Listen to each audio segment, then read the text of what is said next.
želiš? Lubenica?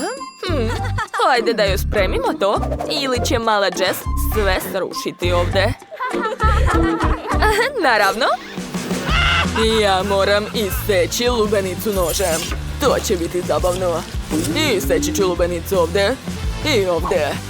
A sad ću uzeti blender i sve umutiti. Tako je. Odlično mi ide. Wow, pogledajte kako sok curi iz nje. Gotovo.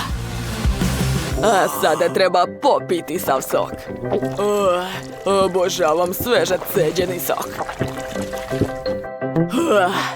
Bako, šta je kod vas? A treba vam salveta?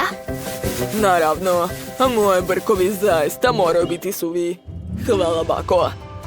A sad ću laganim pokretima isteći usta i oči. Da, odlično. A sad mi trebaju zrna kukuruza za kokice. I sipam sve to u lubenicu. Tako je.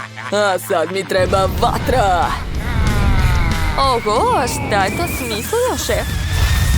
To je kao bundeva za noć veštica, samo sa lubenicom. A zanimljivo? Mala Jess to sigurno nije probala.